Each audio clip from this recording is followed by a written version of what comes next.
You are watching part 2 of a 5-part video series that is dealing with a paper entitled A Digital Humanities Database, a Tool for Accessible Democracy. My name is Lester Leavitt.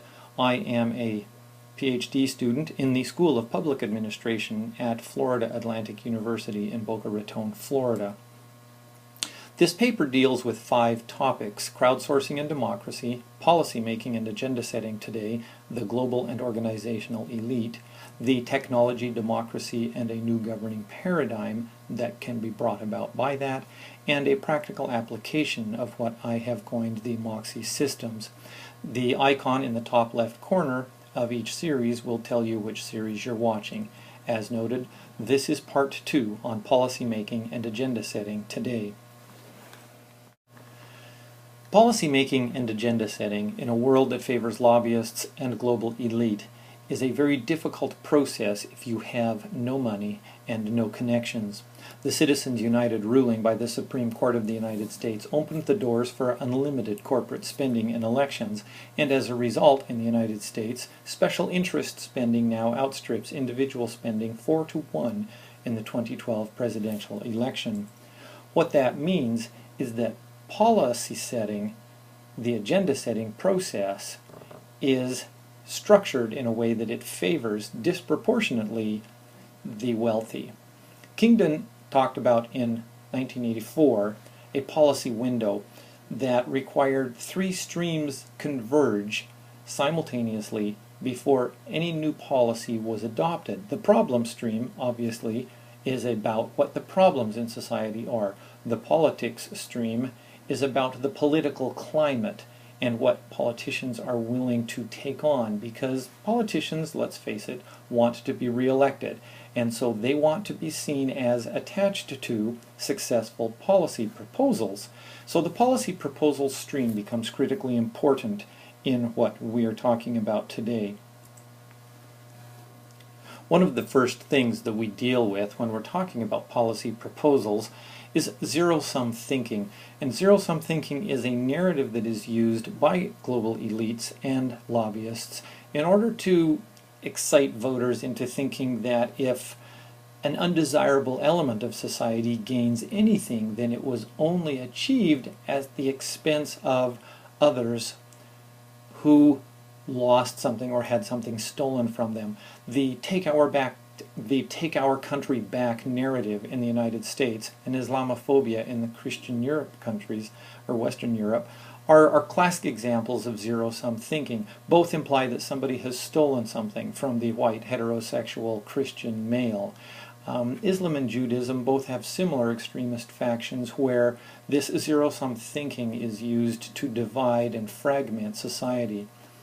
The other thing which we have to deal with is a just war narrative. A just war is only justified because a narrative somehow defined the present situation as somehow so drastically off course that extremism and violence is justified in order to restore the order that is defined by the narrative.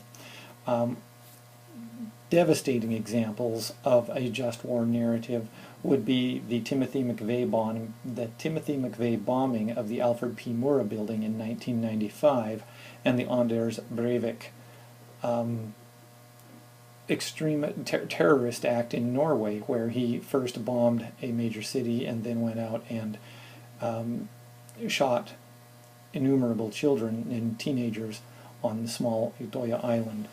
We now shift gears a little to talk about the paradox of vulnerability and trust as it relates to dealing with these global elites and the lobbyists and how money influences politics. We need leadership within the opposing forces who want to take on these powerful moneyed interests. And this leadership comes with the paradox of vulnerability and trust, because if you get a new leader and give that leader any kind of power, then you've put that leader in a position where he or she becomes an attractive target for the global elites, and they quite often come in and just by capturing the leader capture the entire effectiveness and efficiency of a group that was put together to help marginalized and oppressed people. But was so easily captured because of this hierarchical structure. So the central figure hypothesis is about creating a new kind of structure for an institution that is resilient to this kind of corruption. So we're going to get into that in part 3.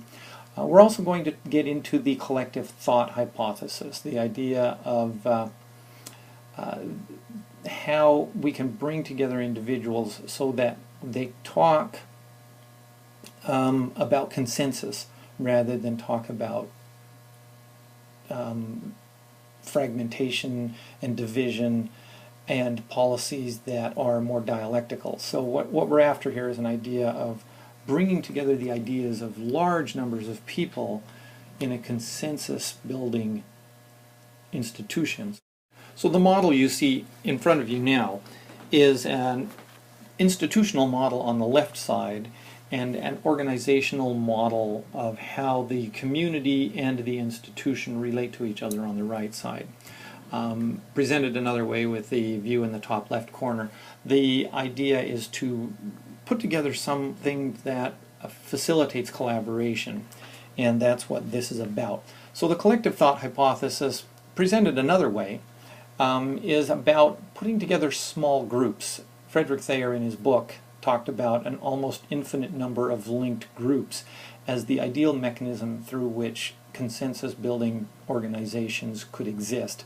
So my model talks about a media group that has 6 individuals in it, a policy group also with 6 individuals in it, an operations group with 5 individuals, and the steering group, which is represented by the square, that links together the other 3 outer groups and provides the steering mechanism for the entire institution.